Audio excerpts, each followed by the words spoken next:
آیت کا ترجمہ پوچھیں گے تو وہ الجھا ڈالے گا. ہم مولوی سے نہیں پوچھتے, ہم اس سے پوچھتے ہیں جس کو خدا نے آج بھی اپنے دروازے پہ بٹھا رکھا ہے. ہم اس آیت کا ترجمہ رانا صاحب اس سے پوچھتے ہیں جس کو آج بھی خدا نے اپنا پڑوس عطا کر رکھا ہے. ہم اس آیت کا ترجمہ اس سے پوچھتے ہیں جس سے کائنات علامہ اقبال کے نام سے جانتی ہے. میں نے کہا اقبال هو الاول والآخر والظاہر والباطن وهو بكل شيء علیم. حبیب صاحب میں نے اقبال سے پوچھا تو اقبال نے کہا یہ مجھ سے پوچھنے سے پہلے تم نے مجدد ہند سے شاہ عبد الحق محدث دہلوی رحمۃ اللہ علیہ سے پوچھا ہوتا. تو میں نے کہا اقبال شیخ عبد الحق محدث دہلوی نے ترجمہ کیا کیا ہے, تو اب دل کے کانوں سے اس آیت کا ترجمہ اقبال سے سنیے. اقبال کہتا ہے نگاہ عشق و مستی میں, دلوی صاحب نگاہ عشق و مستی میں وہی اول جو آج آیا ہے, وہی اول وہی آخر وہی قرآن وہی فرقان وہی یاسین وہی طٰہٰ وہی یاسین وہی طٰہٰ. حاجی اللہ صاحب میں نے کہا کہ اقبال تیرے لفظ بڑے خوبصورت ہیں مگر ممکن ہے کہ پنجابی بولنے والا راجا صاحب اس بات کو سمجھ نہ سکے. تو اقبال نے مجھے ایک اور درویش کی طرف بھیج دیا, ایک اور درویش کی طرف بھیج دیا. کہا وہ بڑا آسان ترجمہ کرتا ہے, اس سے پوچھ. میں نے کہا اقبال کون؟ اس نے کہا وہ پہاڑوں کے دامن میں سویا ہوا ہے. کہا وہ کون ہے؟ تو کہا جس کو دنیا رومی کشمیر کے نام سے جانتی ہے, جسے دنیا رومی کشمیر کے نام سے جانتی ہے. عام لفظوں میں جس کا تعارف میاں محمد بخش عارف ہے کھڑی ہے. میں نے اس سے پوچھا کہ اے رومی کشمیر میں اس آیت کا ترجمہ کیا کروں؟ اس نے کہا اس ایک آیت کی بات مفتی صاحب کیا کرتے ہیں, سارا قرآن میں ترجمہ بتا دیتا ہوں. وہ کہتا ہے زیرہ زبرہ شدہ مدہ, زیرہ زبرہ شدہ مدہ سب شان تیری بھی چاہیے. سارے قرآن کی شریفوں کے ساتھ زیرہ زبرہ شدہ مدہ سب شان تیری بھی آئیاں عامہ لوکاں خبر نہ کائی خاصا نے رمضہ پائی. انہوں نے کہا یہ عام لوگ کیا سمجھیں گے قرآن کیا ہے, یہ سمجھنا ہے. تو میں نے کہا رومی کشمیر اگر کوئی مجھ سے دلیل مانگ لے جو تو نے کہا ہے کہ یہ زیرہ زبرہ یہ شدہ مدہ یہ سب شان مصطفیٰ کا حصہ ہے, اگر کوئی مجھ سے دلیل مانگ لے تو کہا پھر دلیل مفتی صاحب وہ پیش کر دینا جس کا انکاری حلالی نہیں رہے گا, جس کا انکاری دلوی صاحب حلالی نہیں رہے گا. میں نے کہا رومی کشمیر وہ کون سی اتنی مضبوط دلیل ہے؟ تو کہا وہ اماں عائشہ کا قول ہے, وہ ماں کا قول ہے. جو اپنی ماں کا قول نہ مانے دنیا اس کو حلالی نہیں پہچانتی. میں نے کہا اماں عائشہ نے کیا کہا تھا؟ کہا صحابی نے پوچھا تھا امی جان یہ آسمان نبوت کا مہتاب و آفتاب تب تیرے آنگن سے نکلتا ہے, میں اپنے نبی کو خرامہ خرامہ چلتا دیکھتا ہوں تو میں اپنی چال کو ایسے ہی ڈھال لیتا ہوں, میں اپنے نبی کے لب نبوت سے دھول جھڑتے دیکھتا ہوں تو میں اپنی گفتار کو بھی ایسے ہی ترتیب دے دیتا ہوں. میں اپنے قریب کو جب بیٹھتا ہوں زمین پر تو دیکھتا ہوں بیٹھا ہوا عرش بری پر ہے, میں اپنا بیٹھنا بھی اسی انداز میں بنا لیتا ہوں. امی جب آسمان نبوت کا یہ مہتاب و آفتاب تیرے آنگن میں میری آنکھوں سے اوجھل ہو جاتا ہے نا, وہ چار دیواری کی زندگی کیا ہے امی مجھے بتا دے.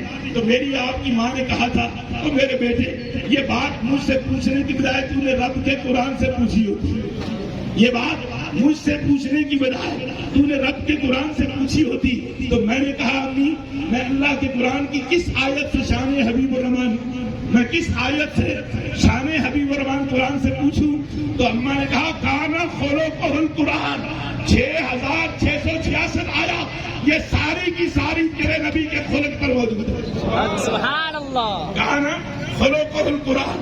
پھر میں نے ایران کے فارسی دان ایران کے رومی سے پوچھا, میں نے کہا امی نے جو کہا ہے آپ کیا کہتے ہیں؟ تو کہا کہ قرآن کے 546 رکوع ہیں, قرآن کی 114 صورتیں ہیں, قرآن کے 30 پارے ہیں, قرآن کی 114 صورتیں ہیں, قرآن کی 6666 آیتیں ہیں. اور ایران کا رومی کہتا ہے کہ مصحف راہ ورق ورق دیدم, میں نے قرآن کا ایک ایک صفحہ کھول کے دیکھا ہے, میں نے قرآن کی ایک ایک سطر کھول کے دیکھی ہے, میں نے قرآن کی ایک ایک سورت کو دیکھا ہے. وہ رومی ایران کہتا ہے مجھے قسم ہے رب کی مجھے قسم ہے رب کی مصحف را ورق ورق دیدم ایک صورت نہ مثل صورت اس. میں نے قرآن کی ساری صورتیں دیکھی ہیں پر رب کعبہ کی قسم ہے مجھے کوئی صورت بھی صورت مصطفیٰ جیسی نظر نہیں آئی. کوئی صورت کی مجھے صورت مصطفیٰ جیسی نظر نہیں آئی. مصحف را ورق ورق دیدم ایک صورت نہ مثل صورت اس. جیسی آقا تیری صورت ہے میں اس کو کیسے تیری صورت جیسی صورتیں کہوں. تو جہاں ہوتا ہے یہ صورتیں تیرے پیچھے پیچھے آتی ہیں. تو بدر میں ہوتا ہے یہ اور تھے جن کو میرے رب نے کہا تھا کہ نا اگر میرا کلام لینا ہے تو پہلے فخلا نعلیک. فخلا یہ قرآن کی آیت ہے بھائی محمد بس صاحب. فخلا اللہ بس صاحب یہ فخلا نعلیک. اگر میرا کلام لینا ہے تو اپنے موزے اتار کے آنا. محبوب ہے کہ کہا تو سرے جوڑوں کے اس پہ آ جانا. سرے جوڑوں کے اس پہ آ جانا. اب مصحف را ورق ورق دیدم. میرا نبی بدر میں ہے تو قرآن کی صورتیں بدر میں آ رہی ہیں. میرا رسول احد میں ہے تو قرآن کی صورتیں احد میں آ رہی ہیں. میرا پیغمبر مکہ میں ہے تو قرآن کی صورتیں مکہ میں آ رہی ہیں.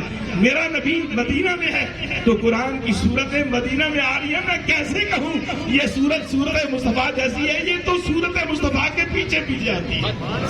یہ صورتیں تو صورت مصطفیٰ کے پیچھے پیچھے آتی ہیں.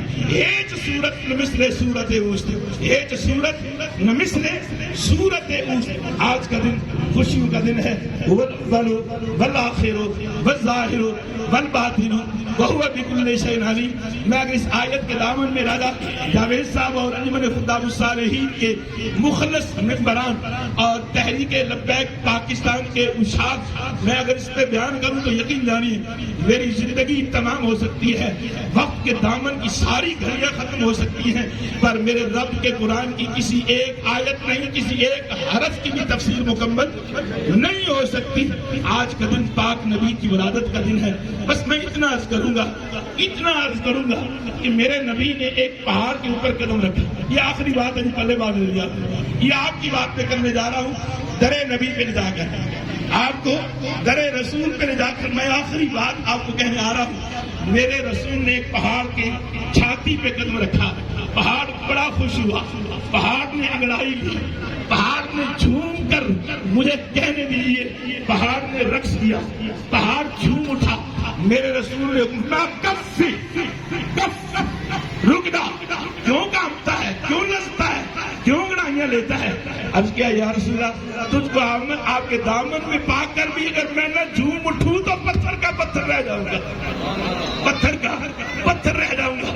پھر میرے پاک نبی نے فرمایا بخاری نے بھی مسلم نے بھی ابن ماجہ نے بھی نسائی نے بھی ترمذی نے بھی مشکات نے بھی اور دیگر محدثین نے بھی اپنی تمام کتب احادیث کے اندر لکھا ہے میرے رسول اللہ ٹھہر نہیں جانتا تیری چھاتی پہ ایک نبی کا قدم ہے دوسرا شہید کا قدم ہے اور تیسرا صدیق کا قدم ہے.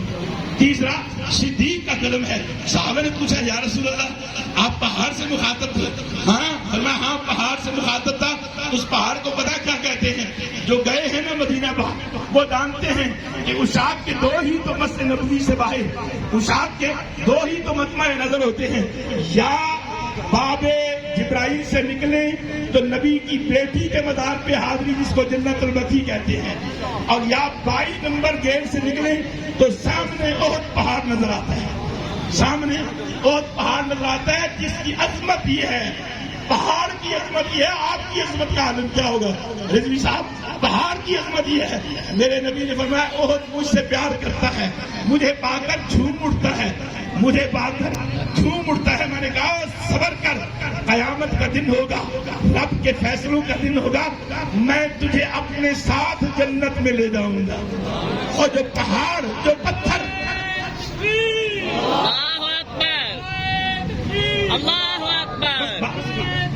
اللہ نعرہ رسالت سرکار کی آمد کوئی چپ نہ رہے زبان. آپ چپ رہیں گے تو فیاض اور تھارا کو آپ پر گرا ہوگا. وہ کہے گا میں آپ کو نعرے مارتے چھوڑ کے آیا تھا چپ کر کے کر بیٹھے.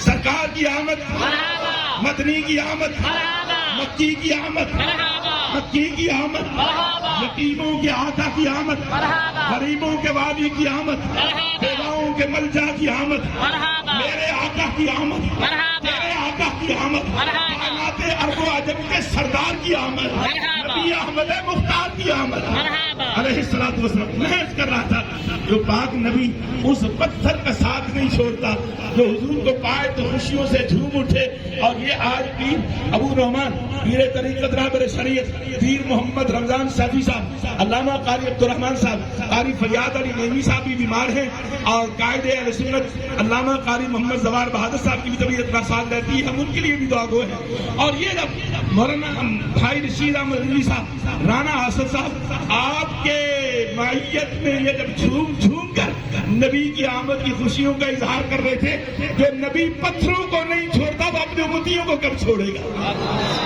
ہے جی سالوی صاحب، جو نبی پتھروں کو نہیں چھوڑتا اس سے کہتا ہے جنت میں تو میرے ساتھ ہوگا، تو خدا کی قسم راجہ صاحب میرا رسول آپ کو بھی کہہ رہا ہوگا میرے امتی میرے آنے پہ تو خوش ہوا ہے، اس لیے کہ آج اللہ نے عربوں کو بیٹیاں اس لیے نہیں دی تھی کہ جہاں بیٹی پیدا ہوتی تھی عرب صفے باطن بچھا دیتے تھے، کہ آج میرے محبوب نے کائنات میں آنا ہے، میں سب کو بیٹے عطا کروں گا تاکہ کسی گھر کے اندر سوچ نہ ہو، ہر گھر میں خوشی خوشی ہو، ہر گھر میں۔ السلام علیکم ورحمۃ اللہ وبرکاتہ۔ یار زندہ صحبت باقی۔